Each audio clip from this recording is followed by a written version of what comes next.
Most of them do. Some of them, they just want to get fucked. So, I guess it's a 50-50. You know your old lady best. And I think, like, sex evolves over time in relationships, and it goes through its, it changes. It changes a lot. Okay, where are we at here? Why is it so important what I do for a living? Women always ask me. Dave from Vernon. Girls ask you these questions because, I mean, for one thing, it's like when you're online dating, it's like you're doing a fucking job interview, right? It's like you're doing a job interview, and these girls think that they're like Simon Cowell, and this American's got, and they fire all these questions off to you. I get it. They want it's a simple question, but I mean they are also judging you to see whether they could see you with you. I mean, like, in their mind they're picturing, oh, he's a truck driver. Would I date? Like, oh, I can't see myself dating a truck driver. No. Oh, he's a fireman? Oh yeah. I could see myself. Oh, I'd love it. I tell my girlfriends, I'm dating a fireman. I'm dating a fireman. Hey, mom, guess what? I'm dating a fireman. Right? I mean, that's what it really boils down to.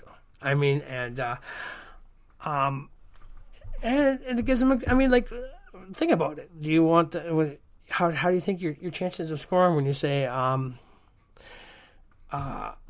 work at Walmart or something that's minimum wage, or work at a fast food.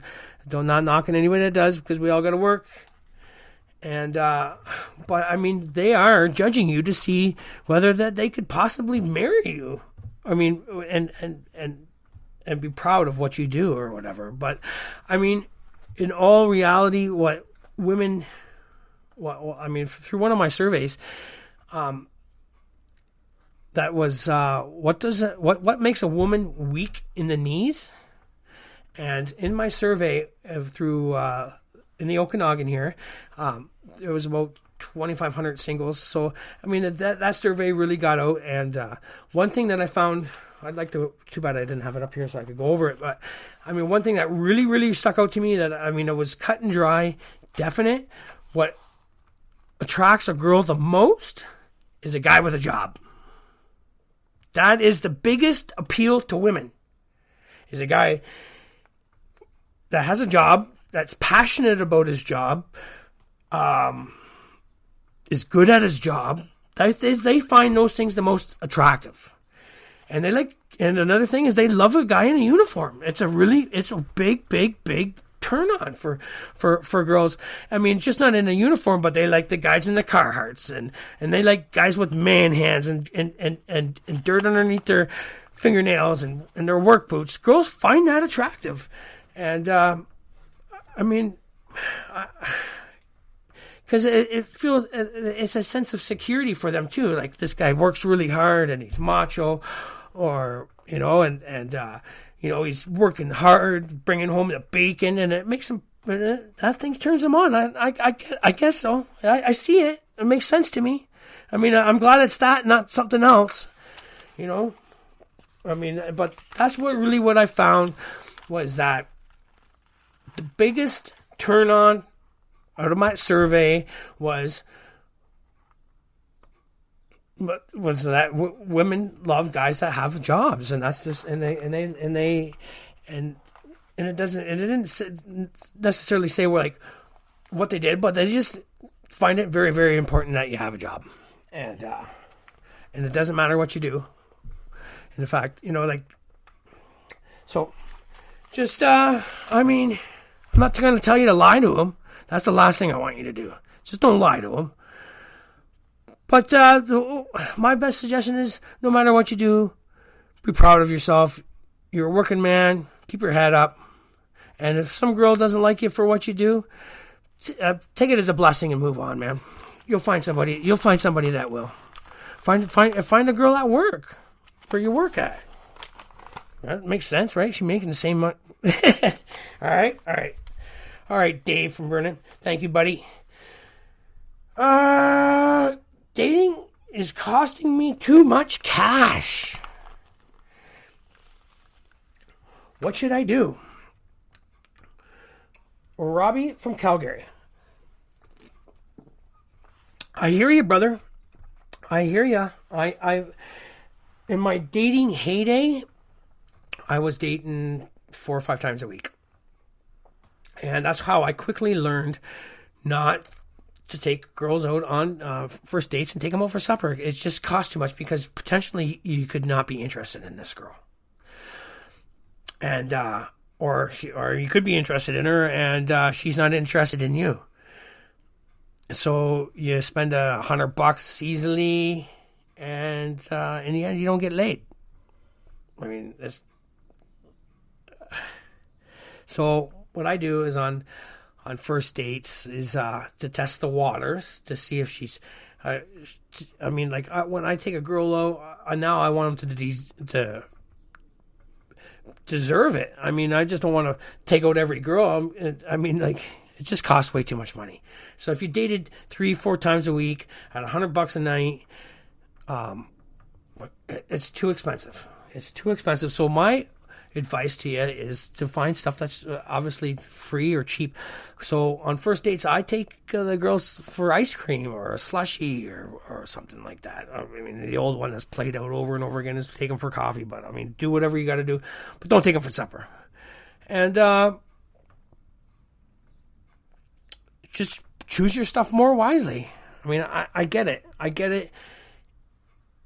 Guys always pay for the girls. I get it. But, and the girls out there, you guys listen, you start digging in your wallet too, when the check comes or when you hit the cash register, grab your purse and open it up for once. Everybody wants equal rights and stuff, but, guys can be gentlemen, but I mean, when a girl opens up her purse, I mean, and pays for something for me, I remember that stuff, and I remember those occasions, and it impresses me. I mean, I usually always flip the bill for whatever, but I mean, when a girl opens up her wallet at the store or up at the cash register first, I remember that stuff, and I appreciate it. So thank you. And girls that don't do it, start doing it more.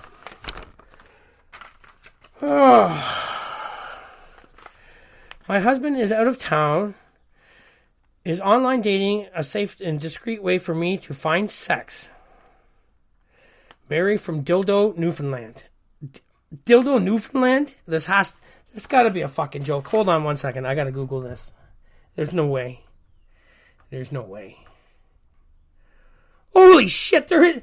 Oh my God, there is a place called... You got to be kidding. There is actually a place in Newfoundland called Dildo. Well, Mary, I would suggest you get a dildo. I would suggest that you get a dildo instead of cheating on your husband when he's gone away. He's probably working in the oil fields here out in Alberta or something, and you're sitting at home, and I get it, you're lonely. But show the guy some respect. I mean, go get a dildo. It's a they call it a bob for a reason. It's a battery operated boyfriend. I mean, oh Jesus! What do you want me to say to this? Like seriously, what do you want me to say? I mean, I guess it would be. I mean, no, I would say it's probably not a good idea because I mean. What if one of his buddies is on there or family members? Somebody sees you. I mean, like it's a small community, and especially in Newfoundland, it's a small community, so everybody knows everybody, I'm sure, and everybody knows your guy's business. So I would steer clear from this one. And shame on you, Mary, from Dildo, fucking Newfoundland. You got to be kidding me. Poor guy. I wish I knew his name. I would give him a warning. Probably every guy that's working in the oil field right now is worried about their old lady cheating on them. What a shitty feeling. Shame on you. Terrible. Jesus. Why is it 95% talk about my boobs. Jen from Lake Country.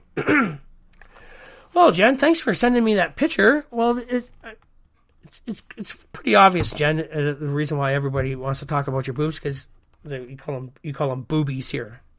Those aren't boobies. Those things are tits. Those are huge tits, and it's quite obvious that it's what you're showing off in those pictures. It screams, "Look at my tits." So why do you think guys want to talk about them? Because they're right there. They're huge. Those aren't boobies. Those are huge tits, Jen. And if you don't want guys to talk about your boobies, your tits, I mean, change your profile picture a little bit. Or, I don't know, turn around the other way. Look backwards. Oh, man. But by the way, I'm a boob guy, so I appreciate the boob picture. They look great. I mean, tits. Those are nice tits you got. I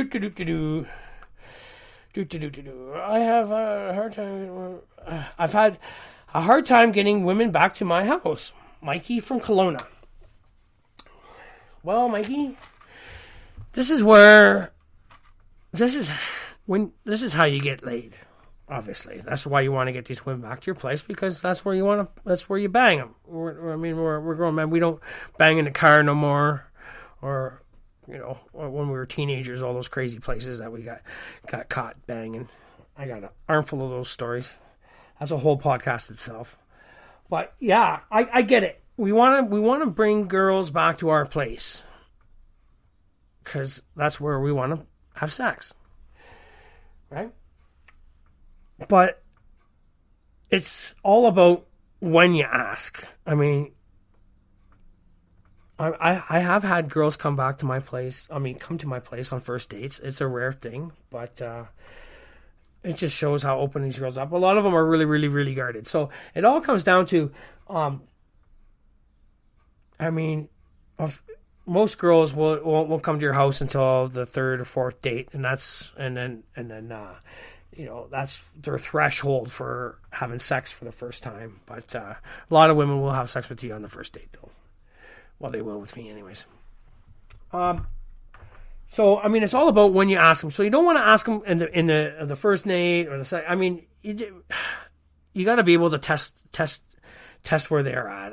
If you throw it out, the best way is to throw it out there. If you just see if they nibble on it a little bit, but I wouldn't be persistent about it because it could potentially scare them away. Right? It could potentially scare them away. I was listening to the radio yesterday, and this girl was talking about a bad date, and the guy was persistent about, hey, drinks are too expensive here. Why don't we go back to my house and drink? And she's like, no way. And then he's like, oh, food's here is too expensive. Why don't you come back to my place and I'll make you supper. And she's like, no way. And then he's like, oh, you want to go back and watch a movie? And she's like, no way. And then she got all creeped out over it. But, the whole, and that's another thing, like the whole, you're out on a date, and this is what I've done lots is, and that's the perfect thing is when you're feeling comfortable, let's say you guys have kissed or whatever, it's after, and it'd be like, hey, because what if you go on a date, you go for supper, and you still got a bit of the evening left, right? And you didn't, necessarily have any plans, and nobody really wants to go to the bar for the rest of the night and go drink, and that's one thing I strongly suggest not to do. It's just booze and the whole day. It's just not a good idea. It's not my recommendation. But unless you got the night open and you don't have any plans, like you're not gonna go bowling or fucking scaling Knox Mountain. And you say, hey, you want to go back to my place for a movie? And obviously, if she says, yeah, well, chances are you're in. But if she doesn't jump on it, don't pursue the issue. My suggestion is don't. It was clear to me yesterday from listening to the radio is like, yeah, just don't. If you throw it out there and she doesn't bite on it.